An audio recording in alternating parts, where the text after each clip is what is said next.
Jadi lembaga yang kita ini tim TPUA, waktu itu saya, kemudian juga ada Jamkan, ada Rizal Falila, sudah diterima oleh KPK. Ada Arif juga.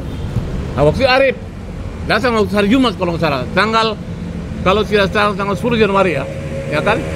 Nah, sampai hari ini juga tidak kita mendapat progres apapun dari KPK. Artinya bahwa memang ini memberikan satu pengumuman kepada publik bahwa lembaga pemberantas korupsi yang dibentuk oleh Jokowi di akhir pemerintahannya itu bukan pemberantasan korupsi, melindungi korupsinya Jokowi dan anak-anak keluarga dan kroninya. Ini apa namanya confirm. Nah, padahal nah begitu dong, sangat sohib gitu. Sohib, toh. Ya baik, saya kira narasi yang dibangun oleh abang kita Profesor Egy Sujana, juga saudara kita, saya terkagum-kagum. Ini alumni GMNI loh. Kalau orang HTI ngomong bicara seperti itu wajar. Ini alumni GMNI. Harus prestasi tersendiri ya. Hebat, ini perlu kita harus mengapresiasi alumni GMNI yang bicara secara Islam. Ya kan?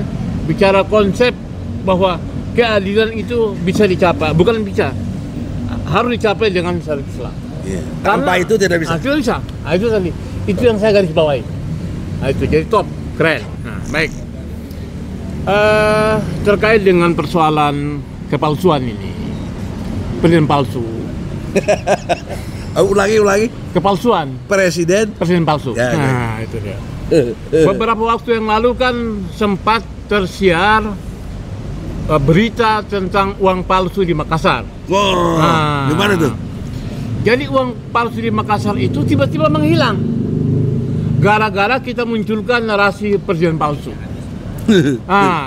Saya menduga berita tentang uang palsu ini dieliminir, dikhawatirkan akan memancing masyarakat untuk bicara tentang presiden palsu. Kenapa? Karena presiden palsu ini sudah dibuktikan dengan jasa palsu. Tiga kali pengadilan, ya kan? Dan itu tidak bisa dibuktikan. Lalu kemudian pihak-pihak yang dalam hal ini dituding sebagai pelaku jasa palsu juga tidak bisa membantah ini dengan secara hukum. UGM ya? UGM juga tidak bisa. Lalu kemudian para menteri juga tidak bisa. Otto Hasibuan yang diutus pada waktu sebelum jadi menteri juga tidak bisa. Artinya bahwa secara hukum ini benar barang ini, ya kan? Jadi ini artinya confirm Jokowi ijazah palsu. Confirm. Ini memberikan legitimasi bahwa Jokowi ijazah palsu. Nah, akibat ijazah palsu itu melahirkan presiden palsu. Karena sebagai alas. Presiden palsu itulah melahirkan kebijakan palsu. Utangnya juga palsu. Ya kan? Menteri-menterinya palsu. DPR-nya palsu. Semua palsu. Makanya batal demi hukum. Itu dia. Nah, tinggal bagaimana caranya itu tadi. Pidato berapi-api sudah bagaimana rakyat itu bangkit. Ya kan? Jadi bagaimana? Kalau kita tidak bangkit, berarti kita membiarkan kepalsuan ini. Membiarkan penindasan dan kepalsuan ini terus-menerus berkuasa.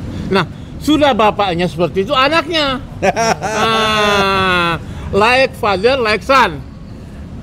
Ya, jadi anaknya itu mirip bapaknya. Itu kira-kira terjemahan bebasnya. Makanya like jangan father, jadi ABG, anak buah Gibran. Itu dia. Ya, jadi jelas barang itu kan? Jelas. Jadi buah kelapa itu kalau jatuh itu nggak jauh. Jadi pohon kelapa itu kalau buahnya jatuh nggak pernah jauh dari pohonnya. Nah begitu juga pisang. Pisang itu kalau tumbuh itu pasti di samping. Nah begitu juga. Jadi ini adalah sebuah tragedi besar. Sunatullah juga. Iya. Sunatullah tragedi besar. Sunatullah yang memalukan. Ini aib besar. Makanya ketika diumumkan itu, Sisi Arfi saya tidak kaget. Sisi Arfi ini hanya memberikan pengumuman bahwa selama ini memang ya kan 10 tahun ini ya memang penuh kepalsuan. Itu tadi gorong-gorong. Itu contoh ya. Dia pergi ke laut, garam impor. Dia pergi ke laut pasir impor, jual pasir, ya kan? Dia pergi ke laut ikan impor, ya kan? Dia pergi ke sawah beras impor, ya kan gitu masalah itu seperti. Dia pergi ke gunung. Ke gunung, Hilang. Itunya daerah mana itu yang di Batam tuh? Iya, Rempang. Rempang mau dicaplok, itu pergi ke gunung dia, ya kan? Nah, jadi apa yang kita bisa harapkan seperti ini, ya kan? Nah, dengan demikian bahwa memang ini memberikan legitimasi rejim ini rejim palsu. Nah, rejim palsu ini rakyat tidak boleh diam, ya kan? Dan kami akan bicara terus menerus. Karena apa? Ini kan kita sudah minta kepada partai-partai di DPR, ya kan?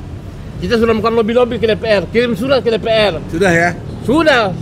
Tapi sampai hari ini kita menunggu. Tidak direspon ya? Itu kita menduga DPR juga takut.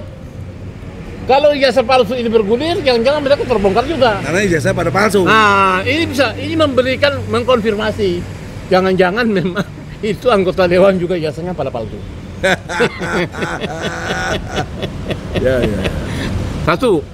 Yang kedua, ini laporan kepada kepolisian. Oh, gimana? Nah, laporan kepada kepolisian juga sudah sampai hari ini tidak pernah ada progres.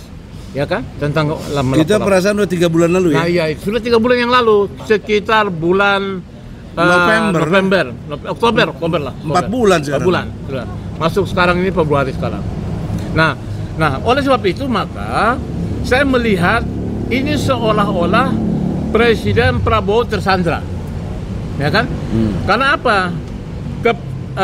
Kapolrinya juga adalah orangnya Jokowi, ya kan? Jaksa Agungnya juga orang Jokowi, Panglima TNI juga orang Jokowi. Dengan demikian, persoalan hukum itu tidak bisa bertindak. KPK yang diharusnya itu kan malu kan. KPK itu mestinya dibentuk itu yang membentuk Prabowo. Ya kan sebagai presiden terpilih 2024-2009. Begitu juga DPR 2024-2009. Tetapi dia mendahului. Kenapa?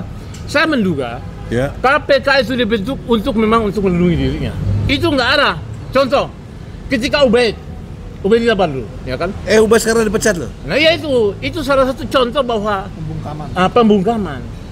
Ketika Ubaid itu melaporkan tentang gratifikasi yang dilakukan oleh Gibran sama Kaisang terkait dengan pembakaran hutan itu, ya kan? 2022. Ini kan sudah jalan berapa? 2 tahun. Ya kan Januari kalau tidak salah. Ya. Nah, malah sekarang ini Ubaid itu malah diberhentikan dari ketua program studi di kampusnya. Itu artinya apa? Itu bisa kita menduga bahwa antara apa yang dilaporkan Ubaid itu betul.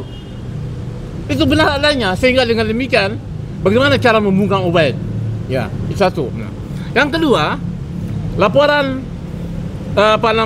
PTUA, kita sebagai lembaga yang melaporkan tentang KPK hari ini. Ya kita lapor jasa palsu ke sampai hari ini. Membawa ya, data. Membawa data. Nah, jadi lembaga yang kita ini tim TPUA waktu itu saya, kemudian juga ada Jamkan, ada Rizal Falila sudah diterima oleh KPK. Ada Arif juga. Nah, waktu Arif datang hari Jumat kalau nggak salah, kalau tidak salah tanggal 10 Januari ya kan?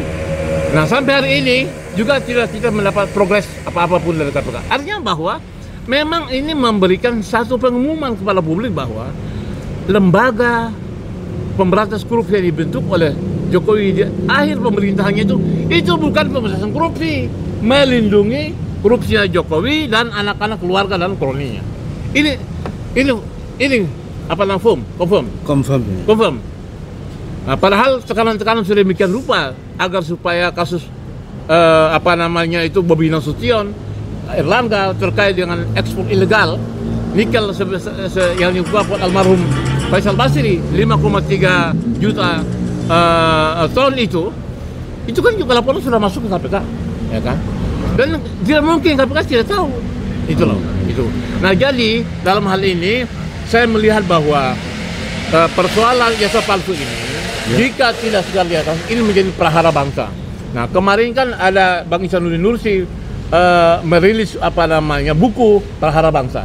Prahara Bangsa. Apa kesimpulan dari buku? Ya ini salah satu di antaranya. Ada disebut ijazah palsu? Bukan ijazah palsu dia, tapi menurut saya. Ya. Meskipun itu kan terkait Mestinya dengan masuk dalam prahara bangsa gitu. Persoalan ijazah palsu ini adalah prahara bangsa. Ya kan? Kenapa? Ini kan jelas-jelas masa rektor begitu banyak, ya kan? Doktor begitu banyak, institusi pendidikan begitu banyak, masa nggak tahu barang ini? Nggak mungkin. UGM lagi. Nah, UGM. Nah, jadi saya kira kita jangan berhenti bersuara, ya kan? Kita jangan berhenti berteriak. Jangan kita berhenti bersuara terus menerus. Untuk apa? Untuk tegaknya keadilan dan kebenaran. Saya terlepas dari apa yang disampaikan oleh Bang Egy terkait dengan syariat Islam, juga saudara Yusuf, ya kan? Saya membaca satu pernyataan menarik dari Rocky Gerung. Apa katanya? Kata Rocky Gerung bahwa pemerintahan Islam itu yang paling adil. Oh, dia ngomong gitu? Iya. Nah, itu Rocky Gerung. Dan ini saya kutip pada saat saya orasi di depan kedutaan Amerika. Satu, yang kedua, ketika Muhammadiyah kan mengadakan forum itu datang oleh Prabowo di situ, dia memberikan apresiasi terhadap kekhalifaan, konsep khilafah. Itu yang memuji Prabowo. Nah, itu artinya bahwa ini kan Rocky Gerung adalah seorang pemikir, Prabowo seorang nasionalis, tapi seperti itu tadi sudah Yusuf secara jujur. Objektif, sistematis, toleran, jujur dan adil. Itu aku. Itu bukan karena hasil doktrin, bukan. Saya kira saudara Yusuf kan bukan kader HTI. Kita juga bukan. Bukan, saya juga bukan. Tetapi objektif Quran mengajarkan kita. Dan menurut saya, baik itu Pancasila sila ke-1, ya kan, kemudian pembukaan atas berkat rahmat Allah yang Maha Kuasa. Alinea ketiga. Lalu kemudian pasal negara 29. Berdasarkan pasal itu, pasal 9 ayat 1 dan 2. Nah, negara berdasarkan ketuhanan yang Maha Esa. Nah, nilai-nilai ini yang insya Allah akan bisa membuat bangsa ini menjadi kuat, kokoh, maju. Lenyap. Makanya itu PKI nggak suka sama ini. Nah, itu dia. Harus dilakukan. Nah, itu. Nah, jadi saya kira closingnya gimana? Closing statement saya adalah bahwa sekali lagi saya menginginkan sikap tegas ketika Prabowo berpidato di depan TNI dan Polri, ya kan? Ya, bahwa negara gagal jika TNI dan Polri gagal. Nah, itu apa? Kira-kira pesan saya adalah memang kalau panglima ini sudah tidak bisa lagi, harus ganti yang baru. Satu. Yang kedua, Kapolri juga harus diganti. Itu minimal itu dulu, iya kan? Supaya apa? Sama Jaksa Agung dan MK dan KPK ini juga harus, saya bilang dibukukan kemarin. Struktur KPK yang baru. KPK yang baru dengan membentuk pansel yang baru. Saya kira itu. Assalamualaikum warahmatullahi wabarakatuh. Allahu Akbar.